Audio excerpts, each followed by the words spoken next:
This little thing right here is the Sony 24mm F2.8 G series lens, and it's really small. As you can see here, this thing is just bite-sized and fantastically compact. Gonna be great for anybody that travels or doesn't like to total around a lot of weight, or of course shoots video, because you can throw this on a gimbal or a camera and you're not really gonna notice it at all. Here's some specs to get you going on this thing. Today we're gonna try and break it down to figure out whether or not you should be considering it. And who do I recommend this lens for? Well, definitely somebody who shoots video or, like I said, travels. And I'd recommend this lens for a hobbyist or somebody that's a little bit more serious into photography or video than just a beginner. So having said that, guys, let's dive into the review, starting with the build and features of this little guy. Having a look at the build of this lens now, it's made from a lightweight aluminum material and plastic throughout, and impressively measuring only 1.8 inches long with the lens hood off. It also weighs an absolutely incredible 5.8 ounces, making this great for travel as well as gimbal and video work. It does manage to fit a focus hold button as well as an automatic manual focus switch, but they're so tiny I find them a little bit hard to use. It also has a click switch which lets you control either a nice smooth or hard stops on your aperture dial. On the front you'll find a tiny little piece of glass accompanied by 49mm filter threads, and on the back a standard metal mount with a rubber gasket to help with weather sealing. Overall, this lens is impressively tiny, well built with Sony's quality that you'd expect, and for build I give this lens 4 stars. Now we'll jump into performance, and don't let this lens's size fool you, it packs some decent performance. Starting with the autofocus, it's insanely fast, snappy, and accurate as you see here. Dual linear focus motors drive this thing to be incredibly quiet and fantastically reliable. It's great to see lenses becoming way more compact without sacrificing performance. In terms of manual focus, this lens offers a very natural and precise linear response, which is really nice to see. I find the manual focus experience to be a lot better than a lot of Sony lenses, but this is tailored toward video once again. My only complaint is that this lens is so small and the focus ring is so tiny that I often get my fingers in the shot. It's also worth mentioning that as you see here, this lens does suffer from some focus breathing, and unfortunately it's not one of the lenses on the list that can take advantage of Sony's focus breathing compensation feature. For me, it's not the end of the world, and of course there's give and take for any lens. In terms of photography, the autofocus is incredibly fast, and of course takes advantage of all of the newest features, including the eye autofocus, which tracks very well with my A7 IV.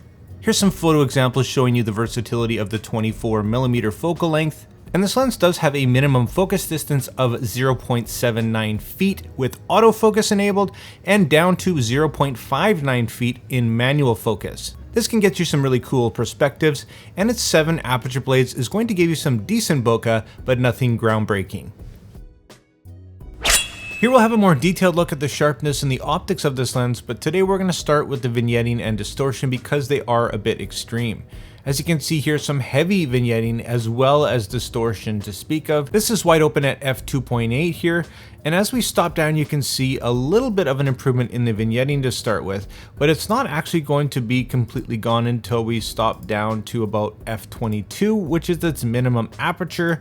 So in terms of vignetting, this lens does not control it very well at all. Now back here to f2.8, we can see that the distortion is really not that much better than the vignetting. It is quite extreme here. And here's a look with the profile correction turned on. You can see that it makes a big difference both in distortion and vignetting. So we're gonna have a look at the sharpness with the profile correction turned on to start today.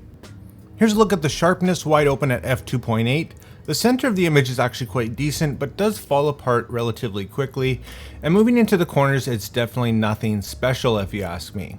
You can see a little bit of softness, and as we stop down here, down to f4, you can see a little bit of an improvement, but there's really no point that it blows you away. Here's f5.6, down to f8, and this is probably our best image here, down to f11 looking good. And then of course around f16 you're going to start to see a bit more of that degradation and that softness back in the corners. Down to f22 here, and it's quite soft in the corners as well, not a great performance in the center. Overall, for the sharpness and the optics of this lens, sharpness is average I would say, and the distortion and vignetting are less than ideal. Overall for performance, I give this lens 3.5 stars. In terms of value, this lens doesn't really score that high for me. Unfortunately, because of its optical quality, I feel at $600 there are a few better options to choose from. You might not get the total compact nature and size of the Sony, but there are several 24mm on the market to choose from, some of which are considerably cheaper and in some cases better performing. When investing in a lens, the sky's the limit, so you really have to determine which features are going to be most important for you. For value, this lens is going to set at 2.5 stars for me. So in conclusion, my friends, as always, here are a list of my personal pros and cons for this lens. This isn't something that's going to particularly fit into my workflow or bag, and of course everybody does have different needs. I'd love to know your thoughts about this lens down in the comments, and I do like to rate things on a scale from never think about again to consider to definitely buy. And if you're somebody video focused that's looking for the smallest possible lens and that's the biggest factor, well then I'd consider this lens. Otherwise, I might look elsewhere. Thanks so much for watching this video, guys. If you did enjoy it, make sure you hit that like and subscribe button. If you want to pick this lens up or any of the gear that I use, check out the description down there for affiliate links. And like always, make mistakes, be yourself, and get out there and take some more pictures. See you next time.